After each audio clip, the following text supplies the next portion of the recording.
ముందుగా సనాతన ధర్మ కుటుంబీకులందరూ కూడా శుభాభివందనాలు. ఈ రోజు నేను మీతో చర్చించాలనుకున్న అంశం తుమ్మి పూల యొక్క విశిష్టత గురించి ఈ రోజు మనం తెలుసుకుందాం. సాధారణంగా మనందరం కూడా దేవుణ్ణి పూజించడానికి రకరకాల పూలతో దేవుణ్ణి ఆరాధిస్తూ ఉంటాం.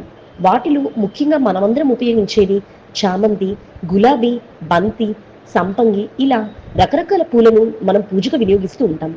కానీ ఆ దేవునికి ఇష్టమైన పూలతో గనక మనం పూజ చేస్తే ఆ స్వామి యొక్క కృప మన మీద తొందరగా ఉంటుందని భక్తుల యొక్క విశ్వాసం. అలాగే శివుడిని గనక తుమ్మి పూలతో ఆరాధిస్తే శివుడు పరమానంద భరితుడు అవుతాడంట. మరి ఇంత విశిష్టత కలిగినటువంటి తుమ్మి పూల కథనం వెనక మనం ఈరోజు తెలుసుకుందాం. తుమ్మి పూలు అంటే శివుడికి చాలా ఇష్టం. దాని వెనుక కూడా ఒక పురాణ కథనం కలదు. ఒకసారి అడవిలో ఒక ఆటవికుడు దారి గుండా వెళ్తున్నాడు. ఆ దారిలో ఒక చోటుకి చేరేటప్పటికి అతనికి చలి విపరీతంగా అవుతుంది. అతను చలి బాధ తాళలేక కాసేపు అక్కడ ఆగి నిద్రపోదాం అని అనుకుంటాడు. దానికి తగ్గట్టే తను ఒక స్థలాన్ని అదునుగా చూసుకున్నాడు. అయితే ఒక శివలింగం కనిపిస్తుంది. వెంటనే శివయ్యకు ఒక నమస్కారం చేసుకుని ఆ శివలింగం పక్కనే తాను పడుకుంటాడు. చలిని భరించలేక తన దగ్గర ఉన్న ఒక సంచిని కప్పుకొని నిద్రపోతాడు. అయితే వెంటనే ఆ ఆటవికుడికి మేల్కొని, అయ్యో నాకే ఇంత చలిగా ఉంది, మరి శివలింగానికి కూడా చలేస్తుంది కదా అని తను కప్పుకున్న సంచిని పక్కనే ఉన్న శివలింగాన్ని కూడా కప్పుతాడు. ఆ ఆటవికుని యొక్క అమాయకత్వానికి శివుడు పరమానందుడు భరితుడై వెంటనే ప్రత్యక్షమై ఆ ఆటవికుణ్ణి ఏం కావాలో కోరుకోమని వరమిస్తాడు. శివుణ్ణి చూసిన ఆనందంలో ఆటవికుడు గందరగోళంలో శివుడి పాదాలు తనపై ఉండాలని కోరుకోవాల్సింది పోయి తన పాదాలు ఎప్పుడు శివుడిపై ఉండాలని కోరుకుంటాడు. అది కోరుకున్నది తప్పే అయినా శివుడు తన కోరికలను అనుగ్రహిస్తాడు. మరుసటి జన్మలో ఆటవికుడు తుమ్మి పువ్వుగా పుడతాడు. తుమ్మి పువ్వులు పాదాల ఆకారంలో ఉంటాయి.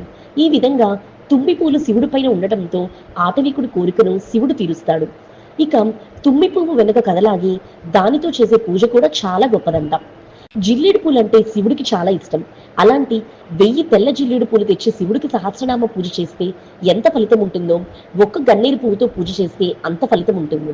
అలాగే ఒక్క గన్నేరు పువ్వుతో పూజ చేసే కంటే ఒక్క బిల్వపత్రం సమర్పించే చేసే పూజ చాలా శ్రేష్టం. ఒక్క బిల్వపత్రాన్ని శివుడి పైన ఉంచితే 3 జన్మ పాపాలు కూడా హరిస్తాయంట. అలాగే 1000 బిల్వ దళాలను శివుడికి సమర్పించి పూజ చేసే కంటే ఒక్క తామర పువ్వుని సమర్పించి పూజ చేస్తే అత్యంత శ్రేష్టమంట. 1000 తామర పువ్వులను సమర్పించి పూజ చేసే కంటే ఒక్క ఉమ్మెత్త పువ్వుతో చేసే పూజ చాలా శ్రేష్టం.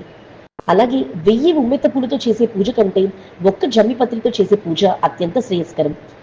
1000 జమ్మి పత్రితో చేసే పూజ ఫలాన్ని ఒక్క తుమ్మి పత్రితో చేసే పూజ అందిస్తుందంట. సాధారణంగా శివుడికి బిల్వదళాల పూజ అంటే చాలా శ్రేష్టం అంటారు కదా.